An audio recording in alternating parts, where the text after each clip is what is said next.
이제 좀 중요한 얘기를 해야 합니다. 앞으로 방향에 관한 것이었습니다.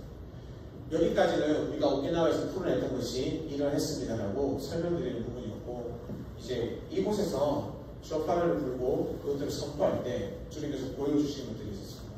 그거를 좀 나누도록 하겠습니다. 그것이 아마 앞으로 방향이 어떠해야 한다는 부분과 연관이 있을 것 같습니다.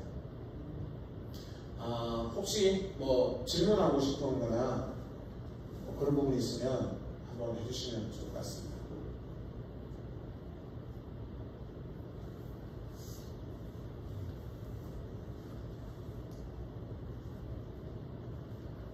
저기 어때요? 사진 보니까 한번 가보고 싶지 않으세요? 네. 홋카이도 너무 아름다운 땅이고요.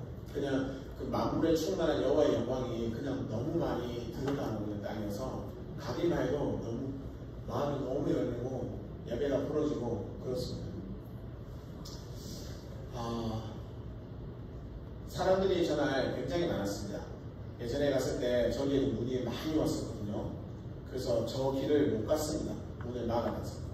그래서 저기를 못 갔고 한참 뒤에서 선포하자 하셨는데 그때는 사람이 하나도 없었는데 이번에 가니까 어마어마한 사람이 많이 있더라고요. 그래서 조금 조용한 장소가 필요해서 이 등대 뒤로 돌아가게 되었습니다. 등대 뒤로. 등대 뒤로 이렇게 돌아가니까 작은 공간이 있었고 사람하고는 이렇게 완전히 분리된 공간이 있었습니다. 거기에서 이제 선포를 했습니다. 선포를 하는데 여러분 그 선포가 너무 안 나오는 거죠.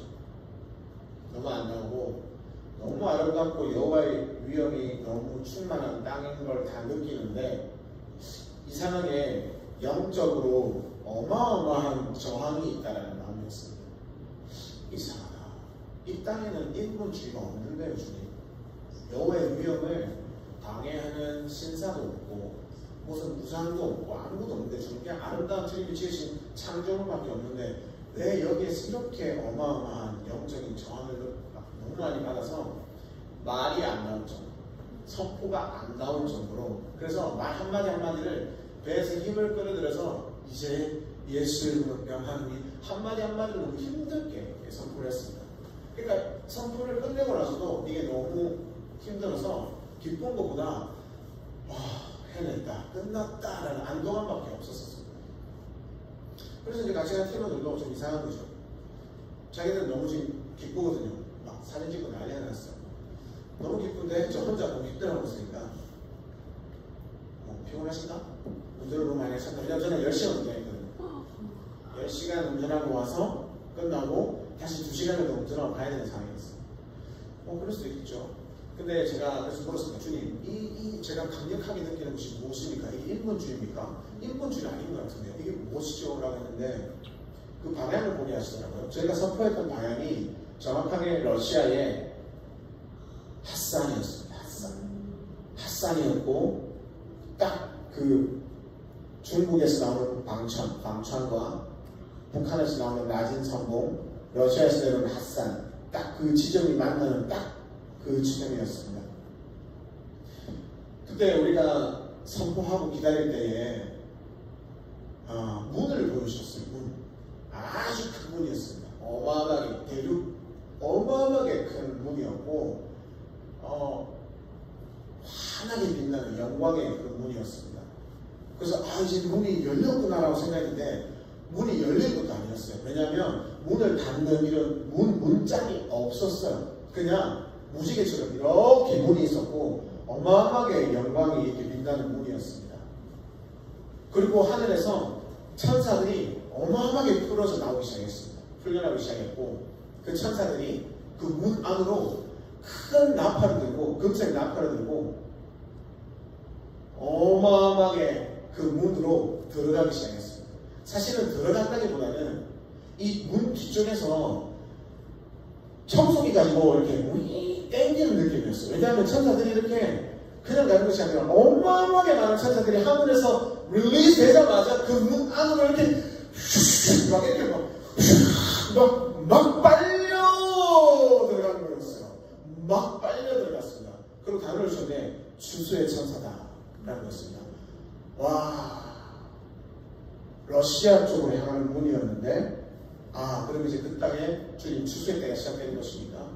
추수의 천사들이 들어갔기 때문에 이제 실제로 사람들의 추수도 사람들이 뒤따라 들어가서 하는 실제의 부흥의 추수가 이제 이 땅에 임하겠군요 라는 생각을 하게 되었고, 그 문의 위치를 보고 싶었습니다. 주님 문의 위치가 어떠한 것입니까? 그랬을 때 왼쪽 끝에는 단동이었습니다. 단동이었고 오른쪽도 삿산이었습니다. 단동은 중국의 이쪽 끝입니다. 북한과 중국의 변경 서쪽 끝이죠. 거기에서부터 핫산까지 이렇게 문이 나 있었습니다. 그래서 제가 주님께 물었던 질문은, 주님, 북한은요? 그래서 북한. 왜냐하면 북한에 아직 복음의 문이 안 열렸다는 개념이기 때문에, 주님, 그러면 이 문이 열렸는데 북한 문은 어떻게 되었습니까? 라고 했는데, 북한에는 문이 없었습니다. 그냥 남한과 북한이 하나였어요. 하나였습니다. 분명 한반도 지도였는데 하나였고, 그 상징으로 큰 길이 이렇게 하나로 길이 쭉 나 있었습니다. 그래서 이미 이 문은 없어진 것이고 없고 존재하지가 않고, 단동의 문은 짓밟혔으며 핫산의 문은 넘어졌다 였습니다. 거기에 이렇게 문이 이렇게 있었습니다. 그래서 그때 그러고 난 제가 생각했던 것이,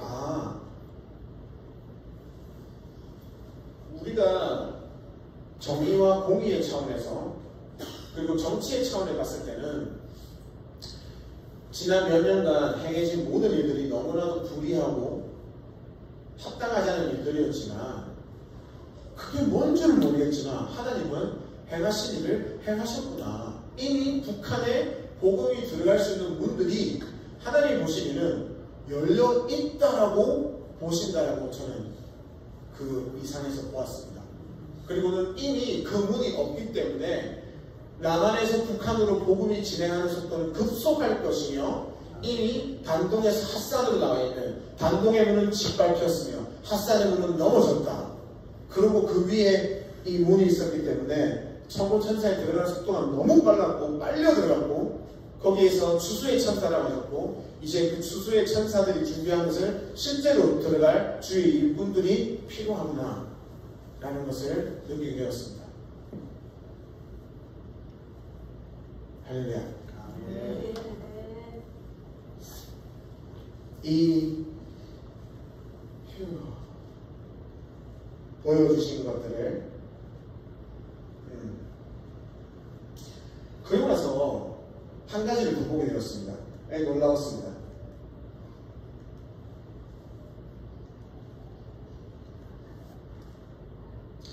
결국에는 지금 한국과 일본과 대만 사이에 진동을 일으키라는 것에서부터 시작되었습니다. 2019년에 시작되었습니다. 이 진동을 일으키라라고 하셨습니다. 그래서 한 번의 진동이 있을 것이고, 두 번의 진동이 있을 것이고, 세 번째 진동에 중국의 문이 열릴 것이고, 네 번째 진동에 중앙아시아가 열릴 것이다. 이게 제가 2019년에 주님께 받은 마음이었고 전략이었습니다. 그래서 지금까지 첫 번째와 두 번째가 끝나 있는 상황이고, 세 번째를 준비하는 과정에 지금 이 모든 일들이 다 일어났었습니다. 세 번째는 하나님께서 반드시 핫산의 문이 열릴 거라고 그러셨거든요. 핫산의 문이 열리면 중국이 열릴 것이다. 그것이 세 번째 순환이다 라고 하셨는데, 죄송합니다. 이게 제가 지금 저의 언어로 말하고 있는데 그럴 수밖에 없습니다. 이거 설명을 너무 길기 때문에 저의 언어로만 표현하겠습니다. 그래서 이 세 번째 이 진동이, 성령의 진동이 시작되는 시점에 와 있습니다. 근데 제가 저기 일본에서 이 핫산의 문이 열린 걸 보고 난 직후에 뭘 봤냐면, 뜬구름 너무 엉뚱하게도 인도네시아를 보았습니다. 인도네시아를 보게 하셨어요. 그러면서 인도네시아에서 쓰나미가, 부흥의 쓰나미가 어마어마하게 일어나서 인도네시아를 바바바박 치면서 위쪽으로 막 올라가는 걸 보여주셨습니다. 너무 이상한데? 왜 핫산이 문이 열렸는데 왜 인도네시아는 쓰나미가 나지? 질문이었습니다. 이해가 안 됐습니다. 그런 채로 한국에 돌아왔습니다. 그러고 나서 지금 어제 오늘 사이에 왜 인도네시아에서 쓰나미가 일어나는 것을 보여주셨는지를 이해하는 시간이 있었습니다. 여러분, 공산권의 균열이 있을 것이다. 그 상징으로 핫산의 문이 열릴 것이고, 핫산의 문이 열린다는 것은 핫산의 무역선이 도착했습니다. 핫산에서 한국으로 오는 가스관이 연결되었습니다. 일본에서 핫산으로 들어가는 배가 출항하였습니다. 속초에서 핫산으로 가는 무역선이 출발했습니다. 라는 소식을 듣는 거라고 했습니다. 그 소식이 들리면 상해에서 5번 길이 열릴 거라고 했습니다. 5번 길이 열린다는 것은 2009년도에 청도에 한국 사람이 30만 명 있었고 일본 사람이 20만 명 있었습니다. 수많은 기업들이 거기 들어가 있었습니다. 저도 그 흐름으로 중국에 들어가서 그 일을 장박을 치는 일을 했던 거였습니다. 그러한 일이 다시 한번 비즈니스의 문이 열리는 것이 중국의 5번 길이, 아시아나이의 5번 길이 열리는 거라고 나누었습니다. 그런데 세 번째 이 진동이 시작될 때 핫산의 문이 열리는 것은 제가 잘 알고 있었습니다. 공산권의 균열이 일어날 거라고 했기 때문에 핫산의 문이 열리는 것을 알고 있었는데 왜 제가 놀랐냐면 인도네시아가 세 번째 진동에서 인도네시아에서 쓰나미가 나는 걸 보여주신 게 너무 놀라웠습니다. 중국이 열리고 나면 그 다음 지역은 중앙아시아입니다. 그죠? 중국이 열리면 그 다음 연합은 공산주의의 균열을 일으키는 연합대명이 될 거라고 나눴습니다. 그렇게 되면 중국이 돌아오게 될 겁니다. 지하교의 영성을 가지고.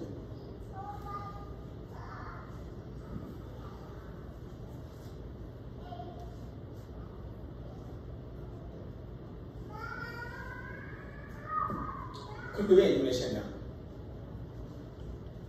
우리가 다음으로 들어가야 하는 지역이 이슬람이죠. 중앙아시아.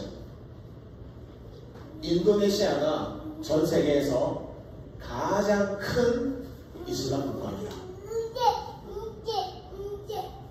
그 나라의 90%가 무슬림이에요. 무슬림. 그 놀라운 일이 뭔지 아십니까? 2000년 초반에 인도네시아에 어마어마한 부흥이 있었습니다. 소식 들으셨죠? 그래서 기독교 인구가 한 10%가 됩니다.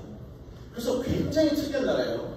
이슬람의 나라에서는 기독교인에 대한 말살이나 전쟁이 항상 있어왔죠. 수단도 그랬고, 나이지리아도 그랬고, 케냐도 그렇습니다. 지금 그런 일이 진행되고 있습니다.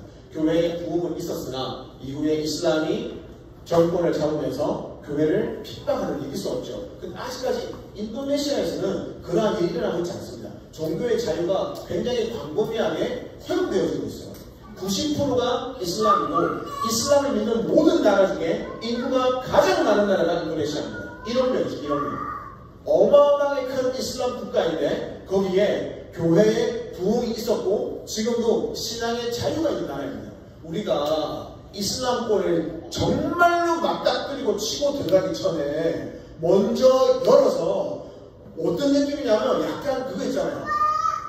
결국에는 단어로 표현하자면 균열이에요. 균열. 견고한 이스라엘의 진영에 약간 영리를 해. 이번 길 출발지가 인도네시아의 가장 동쪽 끝 발리섬입니다. 그래서 거기에서 쓰나미가 일어났고 그 쓰나미가 인도네시아를 따라서 더 북쪽으로 올라오는 그런 이상을 보여주셨습니다. 제가 이 이해 영역에서는 그렇구나. 이제 우리가 이 공산권 이후에는 이슬람권으로 들어가야 되는데 그 이슬람권 견고한 기독교의 신앙을 전혀 인정하지 않고 교회가 세워질 수 없는 그 땅인데 여기에서는 순한 맛으로, 거기는 완전 매운 맛인데 여기는 순한 맛으로 어떻게 우리가 이슬람을 대적하며 나아가야 할지 연습하면서 우리의 영적인 머슬, 근육을 키우고 준비하고 뭔가 한번 프랙티스해보고 연습해보는 나라로서 주신 땅이 인도네시아구나 라는 걸 알게 되었습니다. 할렐루야. 여러분 그 광주에 DTS가 북한의 복음의 문을 여는 부르심을 가지고 광주에 YN DTS를 시작했습니다. 그래서 그 광주에서는 DTS가 끝나면 항상 공산권 나라로 그 전도여행을 떠납니다. 미얀마, 라오스 그쪽으로 전도여행을 떠났다가 돌아오죠. 왜냐하면 공산주의 시스템과 그 문화와 그 문화에서 태어나고 자라는 사람들이 어떠한지를 이해하기 위해서 먼저 라오스와 베트남이나 캄보디아를 먼저 가보는 겁니다. 그러한 차원에서 성령께서 우리에게 주시는 땅이 인도네시아다라는 것을 처음으로 알게 되었습니다. 여러분, 이거 어마어마한 전략입니다. 네, 인도네시아를 한 번도 이런 전략적인 차원에서 본 적이 없습니다. 네, 이슬람은 강력한 이슬람의 나라이지만 교회, 신앙의 자유를 허락하는 전 세계에서 유일한 나라 인도네시아. 아시안 하이웨이 2번 길이 시작하는 나라 인도네시아. 그 동쪽 끝에서 영적인 쓰나미가 터져나온 것을 보여주셨습니다. 그래서 저의 부담은 그러고 나서는 참 재밌는 일이 있었습니다. 갑자기 제 페이스북에 막 광고가 뜨는 거예요. 광고가 뜨는데 그 다음에 딱 일어나는데 무슨 광고가 하나 떠있더라고요. 신기하다. 뭐지? 딱 봤더니 발리까지 12만원 이런 광고가 떠있더라고요.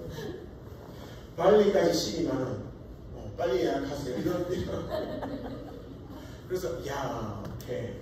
또 재미있는 방법으로 확인해 주시는구나. 그래서 지금은 기도 중에 있습니다.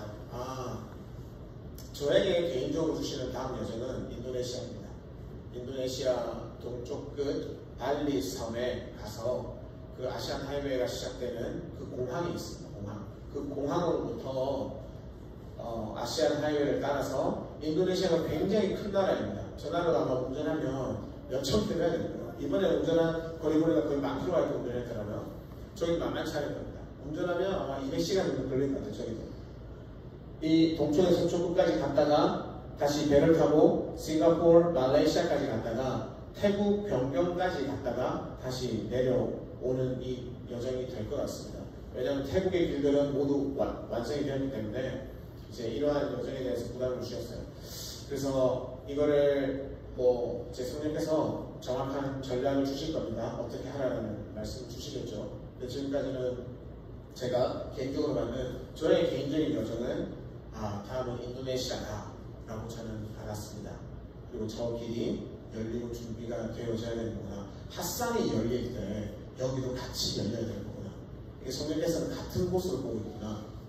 네, 그거를 알게 하셨습니다. 근데 참 나라의 위치도 합당한 것이 우리 여기가 핫산이잖아요. 핫산. 여기 문이 열리고 이제 여기까지 열리게 될 텐데 여기가 딱 인도네시아의 동쪽 끝입니다. 여기. 그래서 이곳으로부터도 동일하게 성령께서 부흥의 그런 진동들을 풀어내기 원하시는 거구나 라는 것을 알게 되었습니다. 할렐루야. 여기까지가 제가 이번에 오키나와에서 함께 기도하고 예배하고 선포한 그것을 오키나와에서 홋카이도에 가서 각 지점을 방문할 때 주님께서 주신 마음과 전략입니다. 그런데 이렇게 우리 오키나와에 방문했던 분들, 예배자들과 선포하시는 분들의 다음 여정은 인도네시아가 아닐 수도 있습니다. 네, 왜냐하면 아직까지 대만에서 영적으로 유혹으로 취하셔야 할 부분도 분명히 있을 것이고 홋카이도에서 이 땅의 끝에서 쉬해 가셔야 할 영적인 유혹들도 있을 것입니다. 이번에 홋카이도가 열리면서 이미 한국으로 다 진동들이 넘어와져 있습니다. 그래서 제 개인적인 여정에서는 대만으로는 이미 끝나 있는 여정인데 실제로 거기에서 뭔가를 풀어야 할 부분도 있을 거라고 저는 믿습니다. 그래서 아마 조금 더 앞에서 열어가야 될 부분들이 있고 뒤에서 더 오면서 길을 넓혀 가야 되는 부분들이 있을 것 같습니다. 함께 움직여 가야 될 줄로 믿습니다. 그래서 성령께서 마음을 주시는 분은 저와 함께 가장 앞에서 지금 성령께서 새로 길을 내시기 원하시고 문을 열기 원하시는 거기에서 문을 열고 길을 내시는 여정에 동참하셔도 되고 성령께서 그렇게 하라고 하시면 아니면 아직 열려졌으나 실제적으로는 열리지 않은 그 땅들에서 그 문과 그 길을 더 넓히는 그런 여정을 계속 할 수 있기를 주님에게 축복합니다.